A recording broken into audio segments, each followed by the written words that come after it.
All right, you guys, it has happened. We have had our first episode of the Alone Frozen season. Lots to talk about. And it's interesting because I was all geared up to share more about my experience in these reviews, but I wasn't on the first episode. So I'll be talking about what I'm seeing with the other folks and just sprinkling in a little bit of my own experience. But of course, I can't talk about what was going on with me until that comes on the show itself. But I'm going to be talking about what we're seeing on the episode. And then I'm also going to be talking a little bit about the backstory and things that you don't necessarily know from watching it, but that I know because I was out there at the same time. Stay tuned to the end of this video where I'm going to be talking about the team uniform for Alone Frozen. I'm going to be talking about what it's like going out a second time and what it's like watching yourself on Alone, why the first week out there is really critical in ways that you might not realize as the viewer, and then also talking about the difference between wet cold and dry cold. Lots to think about. Let's dive in. The first episode, of course, starts with launch. We see everybody loading up into the helicopters and heading out. So we are on the coast of Labrador. It's in a similar location to where Alone Season 9 took place, but they were down the river and we were at where that river empties into the ocean. So we were all launched via helicopter. We were all spread out across some bays and islands in that area. I'm not actually sure where everybody else's location was, but I've got some ideas based on their terrain and based on some of the areas that I was seeing way across the water when I was out there. So really exciting, heading out to totally new territory. And I feel like it's different in a helicopter versus a boat because you're just plunked up and set down like a seed by the wind, as opposed to in a boat where you have the whole visual spread before you and you see the lay of the landscape and your place in it. So both seasons I was launched via helicopter in both the Arctic and in Labrador. And I think it's psychologically different. It was really cool because before launch, they took us out to this island deep in the ocean. And then from there back to where we were all getting launched along the coast. So we got this really cool bird's eye view from that island, looking back over a lot of the Labrador coastline. We start out with Callie and Callie's launch. And there she is on the ground saying, "Oh, geez.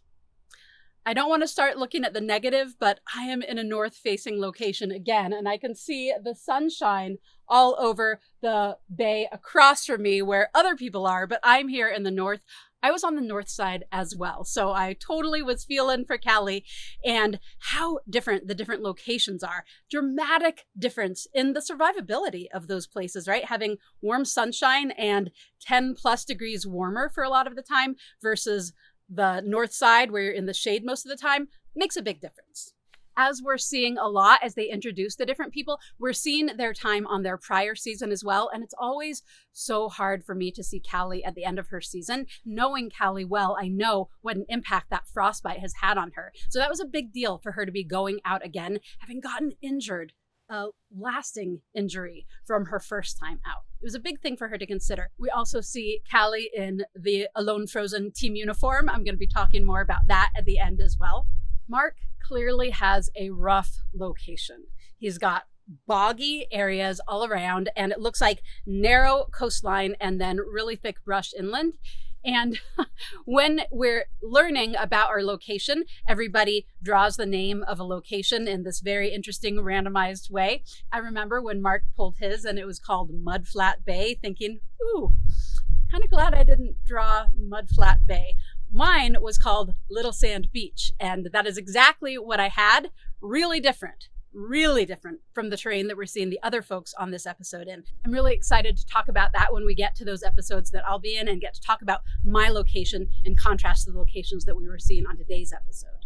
It was really sweet seeing the footage of Mark with his son Max. Both Mark and Amos are really dedicated fathers, both had young kids at home, and both of them were interacting with their young kids via the Zoom when we were at location before launch. So I felt like I got to be a little bit of a part of their family dynamic. And I know what a big deal it was for both of those guys to be away from their young children for this season. Mark is also pretty vocal about what it's like going out a second time and how he knows he's in for a rough time and what was he thinking signing up for this level of discomfort and suffering again. I'm going to talk about that at the end as well when I talk about what's different about going out a second time.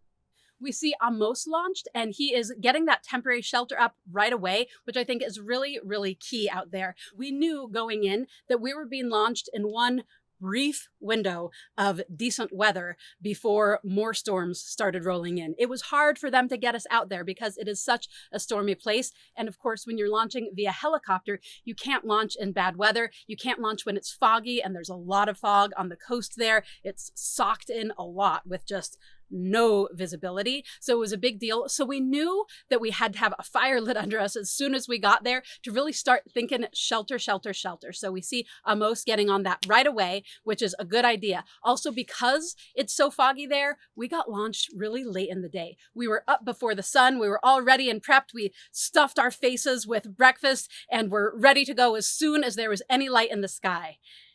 And then we had to sit and wait and wait and wait because it was socked in at the coast and the helicopter couldn't fly. So what that meant is that we were launched late in the day, one of the only days that we had before we knew weather was coming in on us. So very motivating to be thinking about that temporary shelter. Please remember to like this video, subscribe to my channel, and hit the notifications if you want to know when my videos come out.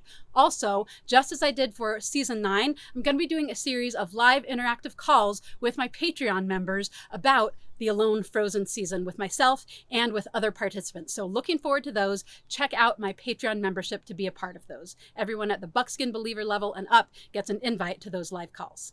We saw Mark walking his shore there and talking about his spot. And it looks like these folks all have a lot of shore. Like their sites are majority shore, which was really fascinating for me to see because that is the polar opposite of mine. Mine was one little beach, the beach you saw when I first launched, and then high, steep ocean cliffs everywhere else.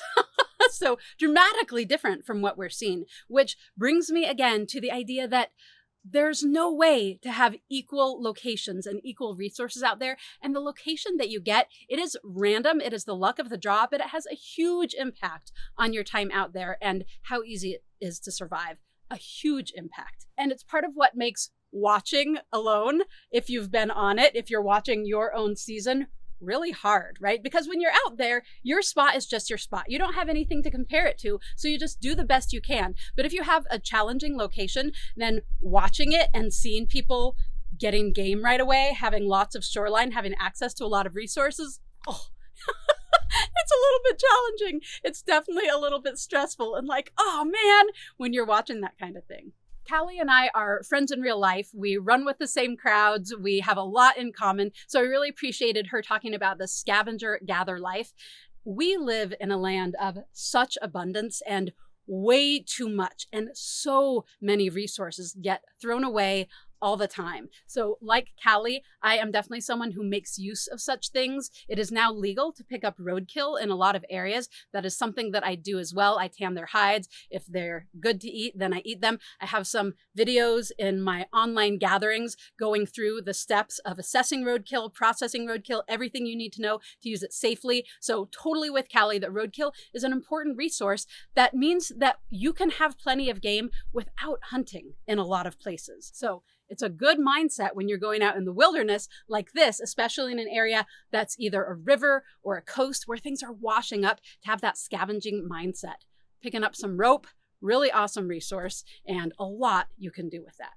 We see Callie putting up her temporary shelter as well, talking about trying to make it as smooth as possible, find the smoothest side up so that she doesn't ding up her tarp. Now, this is always important in shelter building, but I think it's particularly important for a temporary shelter because there's something that people often throw up really quick without a lot of thought and care. I always peel my ridge pole, or if it's already peeled, like hers is clearly an old piece that's already got the bark off of it, but go over it with the back of a saw or a knife just to make sure that any little stubs are definitely smooth, because a hole in your tarp from the very beginning is such a bummer.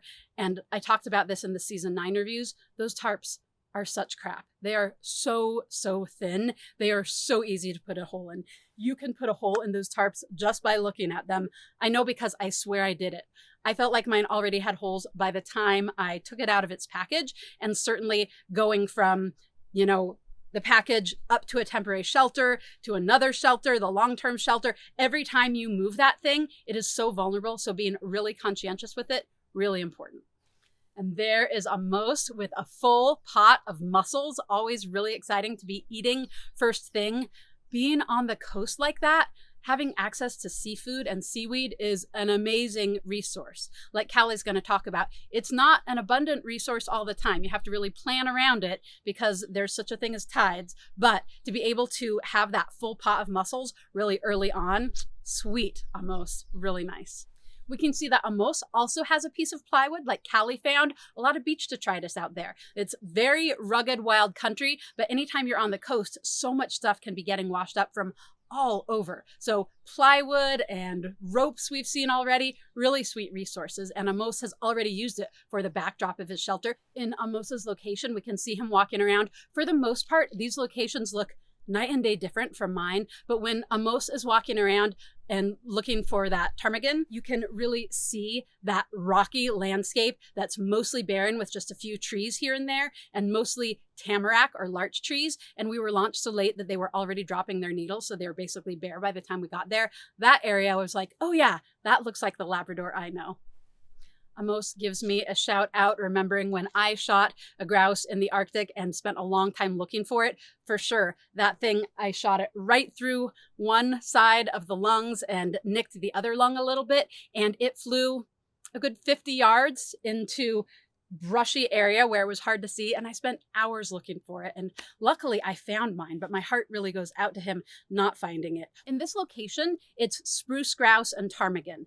I know that in season 8 they had both ruffed grouse and spruce grouse, and we often hear people talk about things tasting like chicken. I'm going to talk about this when Amos says it about the rabbit later, but I have found that the only thing I think that really tastes like chicken is grouse, but spruce grouse is completely different than ruffed grouse. Ruffed grouse is light meat and does taste more like chicken, but spruce grouse is a really dark meat. It's really, really delicious and rich, more like goose or duck because they do more flying, and just a really, really delectable meat. Loved it when Amos almost whacked the camera with that tree that he felled right towards it. Really complicated doing general survival tasks while also filming everything yourself. It is really, really hard, particularly in that environment. We saw one scene where that camera lens was just covered in rain the whole time in a place where it never stops raining and it's really windy and intense. Dang, is filming it all really hard. Those tripods just knock over in a second. The camera's constantly fogging up, the lens constantly covered with rain. So that camera almost getting taken out by a tree is a good little window into how precarious it is having this fancy camera equipment out in really rough conditions like that. Amos seems to have chosen a really exposed spot to build his shelter. I'm curious to hear what his spot was like and why he made that choice. To my mind, I'm always looking for natural shelter in the landscape so that my shelter itself isn't taking the brunt of the weather. But there are advantages to having one in a more exposed area. You're going to be getting more sunlight, so you're going to be getting more warmth from the environment. You're going to have a lot more visibility, which can be helpful for hunting. Really having a nice open vista can be really nice, not just for some practical reasons, but for the mind and spirit. And we hear Mark talking about how hard it was for him to be in an area where he couldn't see more than 30 yards in any direction. And positive attitude, mental outlook is huge out there. And we're going to see that coming up for Mark in this episode, right? It should not be discounted. So maybe those things combined are all of why Amos chose to build in a really exposed spot, or maybe he really didn't have much choice and that was the area he had to work with. You just never know because we see such a small part of what everybody goes through out there. Sometimes we don't get to hear their reasoning, and they might have really sound reasoning for their choices. We come in on Callie and she is talking about whales. There were a ton of whales out there. It was so cool, unbelievably cool. As I talked about, my location was steep ocean cliffs, so I spent very little time on the beach. It was a lot of work to get to the beach, but I had amazing views from those big ocean cliffs, so I could look down and I could see a lot of whales from there. It was fabulous, but I was actually too far away to get footage of them. So, like seeing Callie's footage. We also hear her talking about the tides and how the grocery store is open for this limited amount of time, but then the grocery store goes away. So you really have to be on it when we're talking about coastal resources and coastal survival. Totally different than being in areas that don't have their own very intense clock going that's going to completely control your actions during your timeout. And then, oh my gosh, those ravens alerting her to something interesting happening, and then, oh my goodness, finding a seal skin in good shape, covered in blubber. That is epic. She hits it right on the head, saying this is the most amazing resource. This is the one thing that is hardest to come by in the wilderness, and I just got a huge score of it. So that sealskin, dang. So we see Callie cutting up that fat and putting some into her pot. And at first, when I watched it, I thought, it looks like she's putting that fat into water, which is an interesting choice and not a choice that I would make. Looking at it again closer, I think that's actually liquid fat that she's already rendered that she's dropping that fat into. And this is an important point. There's a difference between rendering fat and clarifying fat. And for rendering fat, the last thing you want to do is use water, because water only gets to 212 degrees Fahrenheit before it boils off. So you can't get it very hot, and it doesn't melt the fat that well at that temperature. You really want higher temperatures to render fat. So you want to put maybe a little bit of water in the very bottom of the pot just so your fat doesn't scorch until you're starting to get a little bit of fat that's going to keep the rest of it from burning. But you don't want to put it right in water. It's going to take forever. And the whole point of rendering is to get the fat out of its tissue and to cook off the water, because water in your fat is what's going to make it go bad, go moldy, and go rancid. So not water. When she's talking about that fat soup, maybe that's something she did later, but I think it's just liquid fat she's talking about, unless she made another pot that was actually some water with that fat in it. Clarifying is when you have fat that doesn't feel as pure as you want it to, and then you can cook it with water so that the water soluble gunk in your fat, basically any of the stuff that you don't want, often if it's water soluble, it's going to go into the water and not stay in the fat. So then you're going to have your purer fat that's going to be settled out on the top of that water with all of the scuzzy stuff you don't want in the water. But then you need to separate the fat from the water. So you're going to take off that hunk of fat, pour off the water, and then render it down until it stops bubbling and there's no water left in it. Really important distinction. Not doing it right, you're going to lose your wonderful fat resource, which is like gold out there. Watching her drink that solid fat, whew, I don't know that I could do that, and I don't know that it would be very easy on the system. We see her throwing up in one of the trailers. I'm wondering if overdoing it on the fat could have been a part of that. I myself have totally thrown up before from rendering fat and eating the cracklings, bear cracklings from rendering bear fat. They're so rich and they're so delicious, but straight fat, unless you're Inuit and unless you're really used to it, really hard on the body and hard on the digestive system.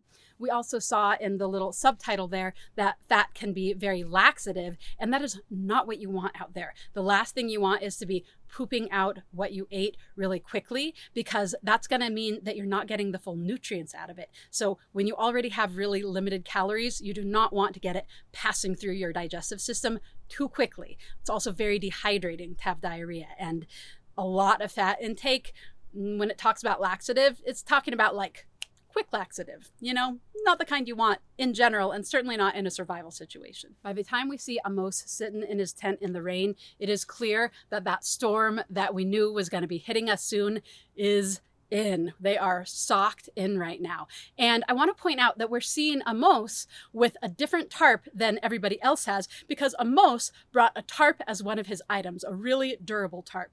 And I've never thought that a tarp was necessarily something that I would want to give up another item for, but knowing how crappy those tarps were that were our issued tarps, it's probably a really good call for him.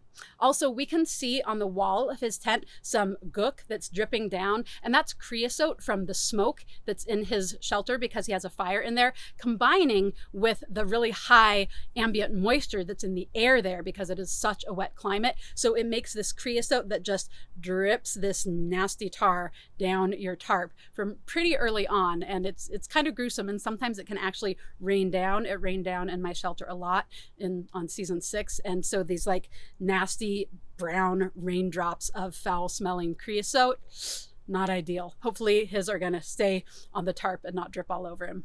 This is where we see Amos talking about how rabbit tastes like chicken. I totally disagree. I think that rabbit tastes like rabbit, or in this case, it's actually hare. Hare tastes like hare. It's actually unique. It's one of my pet peeves when people say things taste like chicken, because I feel like it's just a reflection of the American diet, where most people only know chicken and pork and beef and maybe occasionally goat or lamb if they're adventurous. But I think that all of the small game has its own really distinct flavor. Squirrel and rabbit tastes more similar, but they're also very distinct. And when you're out there not having much food, the flavor of everything is so much more intense that all of those distinctions really come out and mean a lot more to one. Mark is talking about how, this place is not like Great Slave Lake. So myself and the 3 that were on this episode were all on Great Slave Lake for our prior seasons. And I so am with Mark because they were so different. And there's this idea, because we were in the Arctic, which we think of as this really challenging, really intimidating environment. And it is. But I think that a lot of us thought because Labrador was so much further south, it would be easier. Oh my gosh. No. And you can see a lot of us are getting our butts handed to us by the storm and those early days, because it is so different. And that is one of the real disadvantages of going out a second time, is that you have something to compare it to. And maybe that's going to go really well if you had a hard location last time. But if you have expectations going in and something to compare to, you're likely to be disappointed and have a hard time with it. And I see that really happening with Mark there, and thinking, man, I loved my time on Great Slave Lake, but this is a lot less fun so far, and I don't know how I feel about that. So it's an advantage in some ways to have gone out before, because you have all of this knowledge and experience, but it can come back to haunt you in ways that we're seeing happen with Mark. And we're going to talk more about some of those challenges and advantages at the end of this. Love seeing Mark out there in the woods with his axe. So many of us had matching axes. We took a photo of them all lined up on a bench before we left because it was so scenic. But the Granfirst Bruks Scandinavian forest axe, awesome little axe. So many of us brought it. We then see Mark felling a tree and being really bummed because it went the exact opposite direction than he hoped it would go. This is something that I think is really important in woodcraft and bushcraft. Being really proficient at felling trees is really, really important, especially in a situation like that. If you think about how many calories it takes to haul a tree that heavy out of the exact wrong location, getting caught up on branches, when you're in an area that's not easy to move in, moving that significantly further than you'd plan to, and with a lot of obstacles in the way, it's a really big deal. It's a big calorie drain. So getting really proficient at axemanship and tree felling, I think, is really key. The use of back cuts, the use of hinges, the use of really directing your tree where you want to go, and making sure as you cut that it's lined up to land in that direction. Mark is clearly already thinking twice about his choice to be out there from working on this shelter. So, wow, we see Mark make the call really early on. And I have to say that it's definitely pretty shocking for me to see. Mark did amazing on season 7, and he stayed out there while his lungs were slowly filling with fluid. So I thought, this man has incredible staying power. He's incredibly tough to push his body to that extreme out there on season 7. I definitely thought that he was going to go the distance, or at least stay a lot longer. And this brings me to a point that I really want to talk about, which is that the first 3 to 10 days are really, really critical, not just because you want to be absolutely getting all of your needs as met as you can within that window, while you still have a lot of calories in your body and a lot of energy to do it, but they're important up here. Because no matter what you do, no matter the environment and how skilled you are, it is going to be a big adjustment, and it is going to be really uncomfortable to go from well-fed, warm, sheltered, all of your needs met, to being dropped in the wilderness with none of your needs met and having to do it all yourself in a difficult area with really intense weather. So there's a big adjustment period. And to my mind, the first 3 to 10 days absolutely feel the hardest.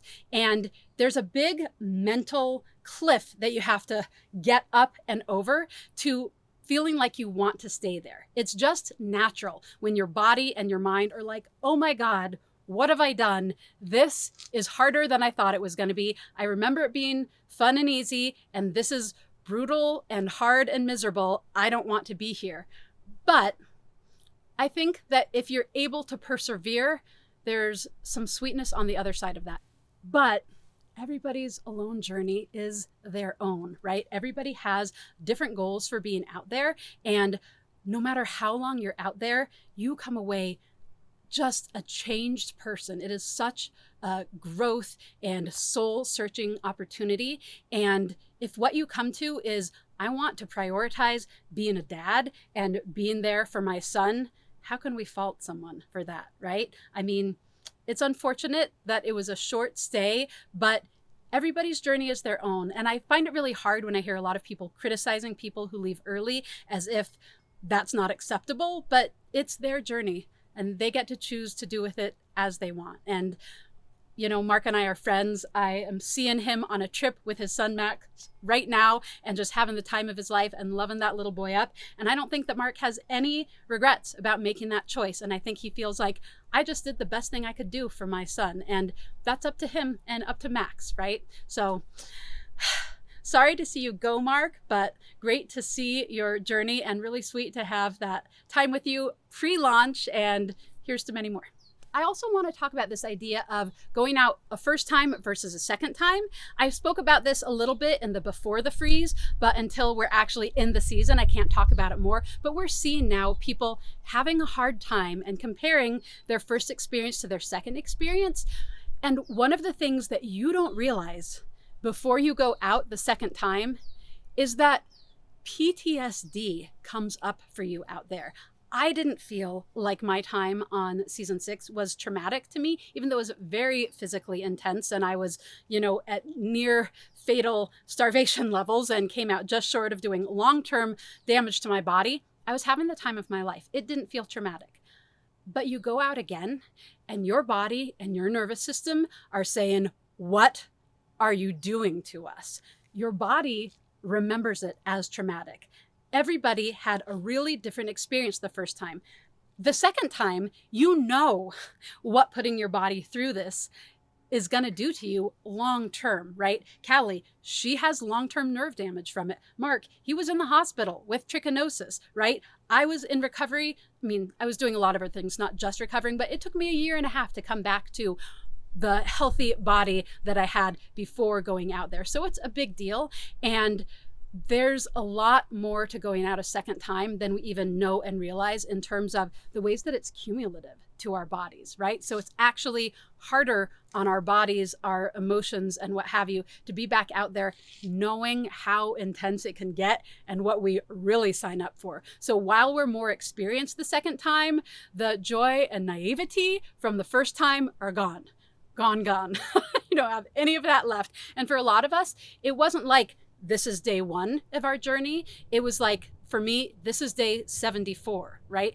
I feel like I'm still going from when I first left the Arctic. So for all of these folks, even though it looks to the viewer like, oh, it's only a handful of days, it feels like a lot more when you've already done it. I want to mention seeing folks in our team uniform. This was not on purpose or something we decided ahead of time, but you learn as you go, right? And you learn from others. So Amos and Callie and myself all had the same outfit for some of those early days. Awesome wool pants, Miklagard, which is a Swedish company which makes amazing wool pants. And then we were all wearing First Light long underwear tops that were quarter zip.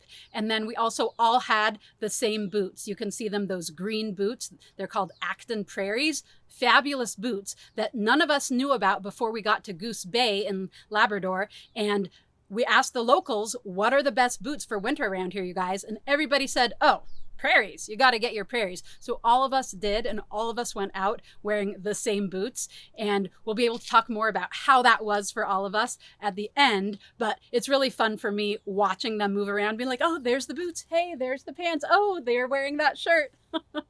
So kind of fun. And we all had some poses, of course, with all of our matching boots before we went out there. In terms of wet cold versus dry cold, we hear this a lot. The basic idea is that temperature is relative.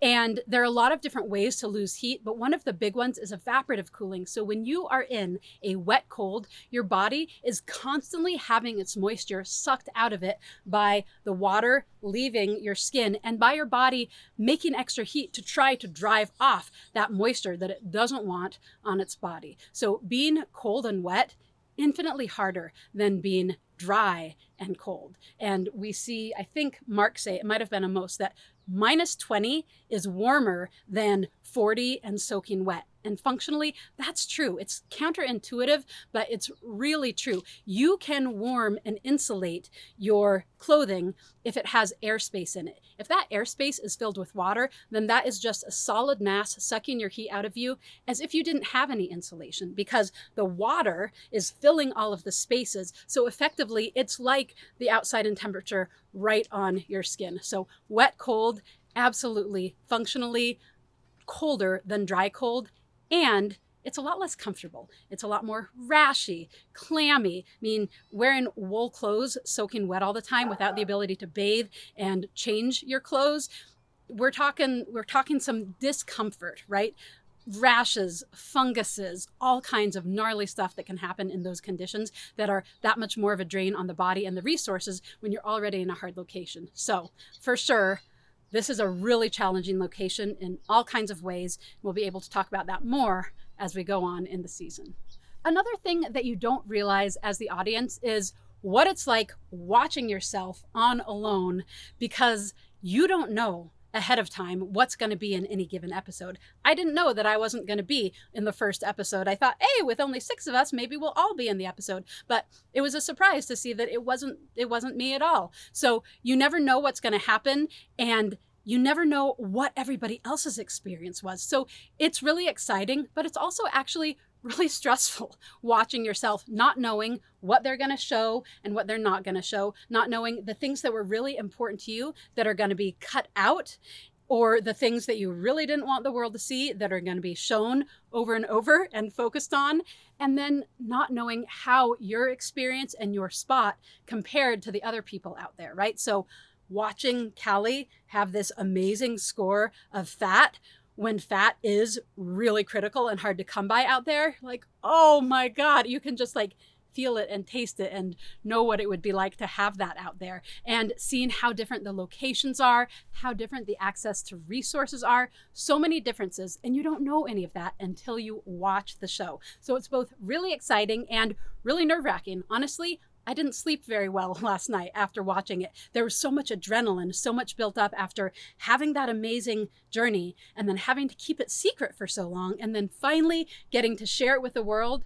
But oh my God, is that a good thing or a bad thing? Because I don't know what parts they're going to show and how the public are going to react to me and my choices. The public can be really supportive and really brutal. People have already said nasty things about Mark on my YouTube channel. And just so you know, I delete super negative comments, guys.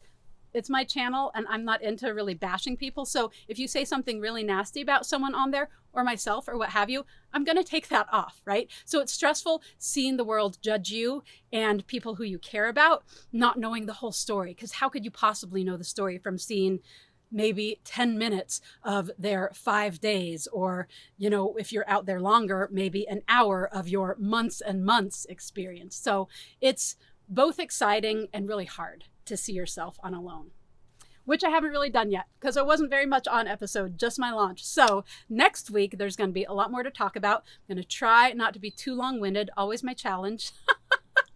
But I look forward to sharing more about the season with you.